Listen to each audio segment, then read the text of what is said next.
ちょっと恥ずかしながら、涙腺が崩壊しましたね。よくここまでやったというふうに思います。皆さんこんにちは。歌舞伎 YouTuber の天皇和風です。今日は新橋演舞場にもののけ姫を見に来ました。澤瀉屋のスーパー歌舞伎、楽しみですね。それではもののけ姫に行ってみましょう。新橋演舞場にレッツゴー。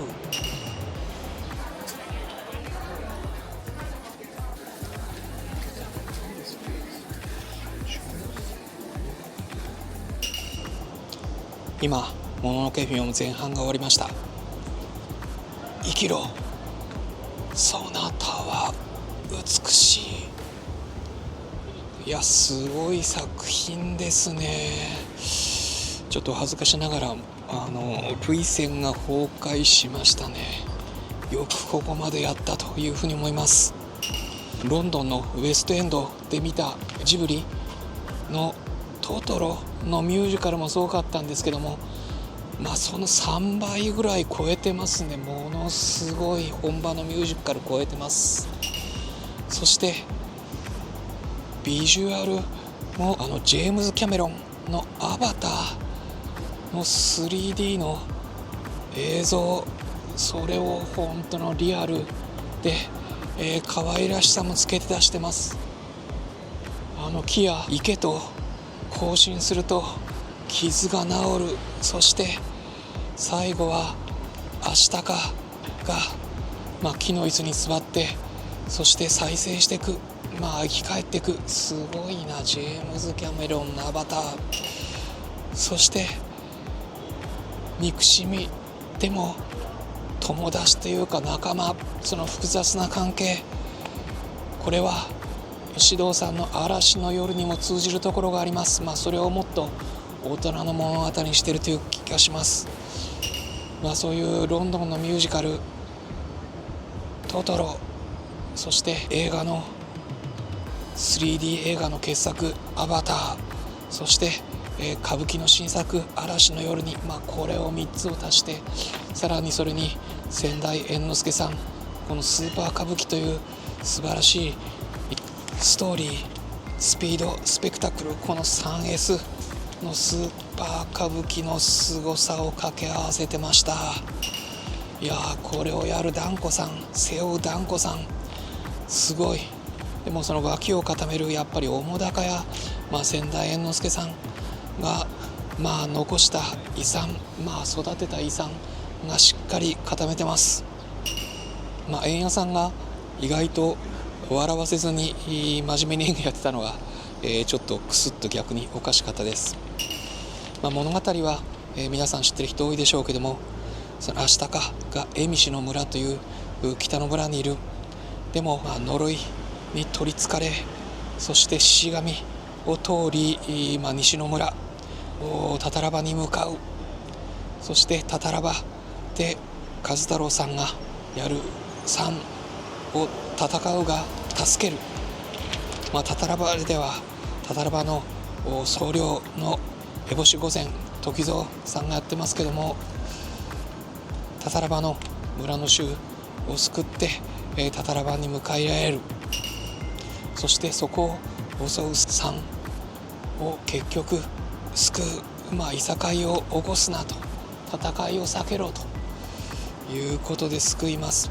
もう前半で、もう見るところがてんこ盛りで、本当にどうなるか、後半どうなんでしょうかということで、これから後半行ってみましょう。團子さん、最後まで頑張ってください。かっこよすぎる。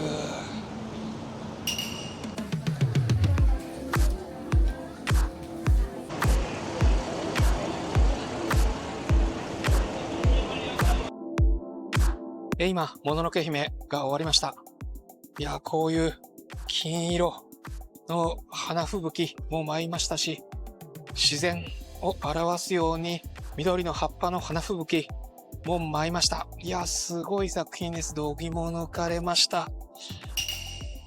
先代の猿之助さんのスーパー歌舞伎大和武から見てますけども、いや、團子さん、そして中車さん、見事にこの澤瀉屋のスーパー歌舞伎を引き継いで、すごい作品を作ったと思います。テーマ的にはこのジブリのもののけ姫、3つあると思っていて、で、1つはこの自然、森対人間という対決。そして2つ目は、でも人間はタタラを失っても、それでもまた、村を再生していくという再生の物語。そして3つ目は團子さんの明日かと勝太郎さんの3。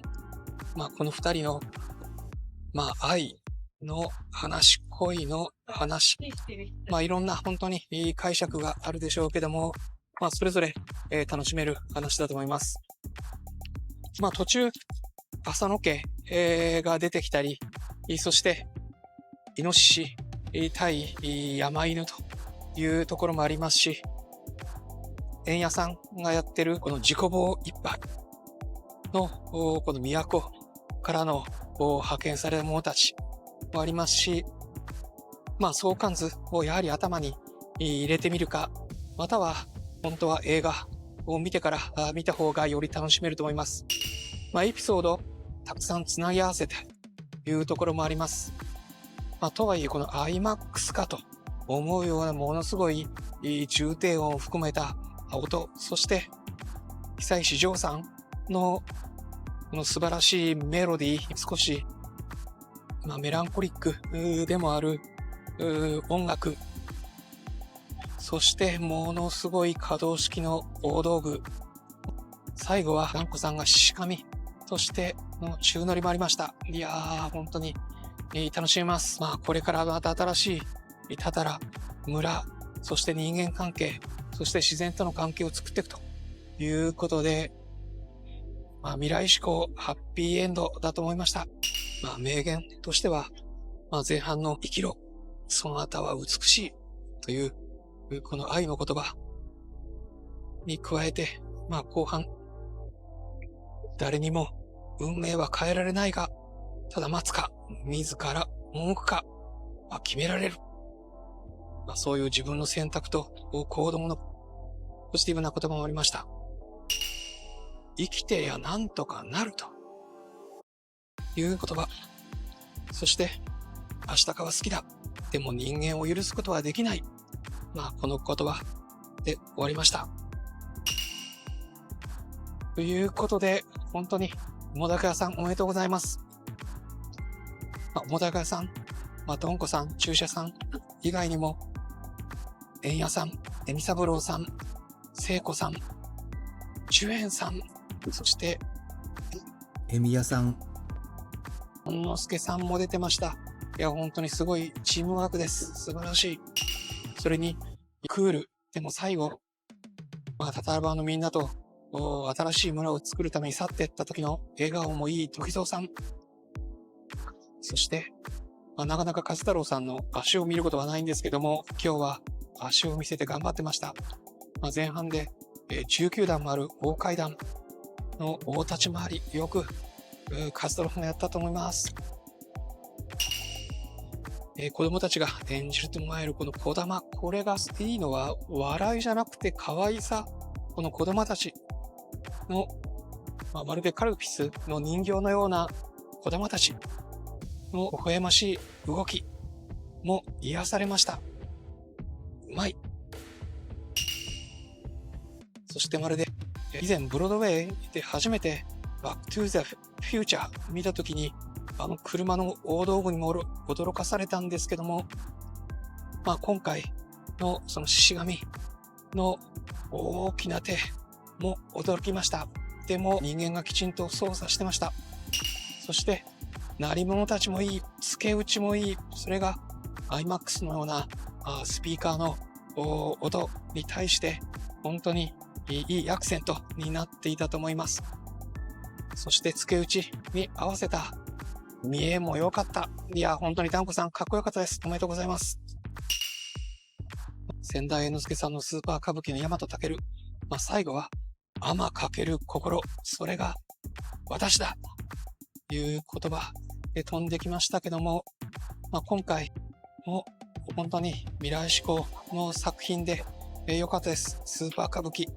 やはり物語を大切にしてる。スピード大事にしてる。スペクタルも大切にしてました。